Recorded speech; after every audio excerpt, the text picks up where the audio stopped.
What do you think of the skills that people should start to develop in their 20s in general to make them better human beings, more potentially open to success financially, relationship, health-wise? What are 2 or 3 things that everyone should focus on in their 20s? Well, it certainly doesn't hurt to be in good physical condition, so we can walk through it. Stop drinking too much. How do you know if you're drinking too much? You regret what you do when you're drinking. It's interfering with other important goals. It's causing you financial distress. It's getting you in trouble with your friends or your family. It's getting you in trouble with the police. Okay, so stop abusing substances if you can, right? If you see that they're hurting you. And alcohol is particularly pernicious in that regard. So, physical health. Are you in decent shape? Are you strong and coordinated? And if you're not, well, you'd be better if you were. You'd feel better, you'd be more effective, you'd live longer, you'd be less sick. And you really see that mount up. Like if someone's been in shape once in their life, they age way better. And it's also a really good way of maintaining your cognitive ability. Like, you hear about those exercises that you can do online to make you smarter and keep your cognitive ability intact. Yep. Those don't work. There's no evidence that they work. People keep saying that they make you smarter or they maintain your cognitive function. Psychologists have studied that for 50 years, hoping that one of those things will work. Trying all sorts of creative tacks, they don't work. Exercise works. Cardiovascular and weightlifting, you start to decline in your fluid intelligence at about the age of 25. And it's a linear trend downhill, and it can accelerate as you get older. It's just like this, quite ugly. If you exercise, you stave that off. So that's really useful. Maintain your relationships and foster them. So when I look at successful people, they're really good at something. They're reliable, right? You can count on their word. They're generous, and they have a wide connection network, which becomes more and more valuable as you get older. So it's one advantage that older people really have over younger people. They have a connection network, and a connection network is huge. Well, you could be connected to 1,000 well-connected people. Okay, that means you are connected to the entire world. Right, it's unbelievably valuable.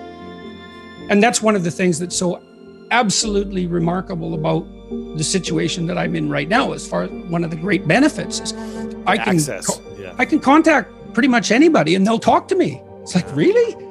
That's so cool. I'm interested in infrastructure for reasons I won't get into, but I'm interested in infrastructure development. I think it's a good method of wealth transfer. It's a good solution to the problem of inequality and employment. I reached out to a leading expert on infrastructure last week, to see if he'd talk to me. I thought, I don't know anything about infrastructure except that it's worn to a frazzle and we should do something about it. He agreed to talk. And having a connection network is of inestimable value. It's huge. Reliability, generosity, you can work on both of those. Philosophical sophistication, it's very useful because it orients you properly. You have a sophisticated sense of the world. You find, for example, that doing things for other people is actually more rewarding than virtually anything else you can do. When you hear you should be of service to other people. Well, if you actually watch yourself, you pay attention to yourself and you do something that helps someone else and it genuinely helps them, I defy you to find another experience that is that satisfying. It's actually quite stunning how satisfying that is. And so that's a very useful thing to realize. And why is helping another person the most satisfying thing for probably most people when they're if they're, you know, out of their ego of like, I want to buy more things to make me happy in this moment. Why is that such a satisfying thing for human beings? There's no better life strategy. I mean, imagine, I could give you a quick sort of technical example. So imagine I take two people and I say, okay, I'm going to give you $100 and you have to give some of it to the person right beside you. And they can either agree or disagree with the split, but if they disagree, you don't get anything. Okay, so a classical economist would say that the person should take the 100, offer the person next to them $1, and the person should accept it because why not? They get $1 instead of nothing. And that's the solution. But what happens is that if you don't offer that other person something close to 50-50, they're likely to tell you to go to hell. Yes, yeah. very. And then you get nothing. You get nothing too. You think, well, why would people do that? Because they just reject $50 and who cares? And the answer is, well, we don't just play one game with other people. We play a repeating game. And so imagine we did this. So imagine it's a crowd and they're all watching you. And I offer you $100 and you have to share it with the person next to you. And you say, would you like to take $70? And the person says, well, I'm not sure that's fair to you, but if it's okay, yes. But then everyone else sees that.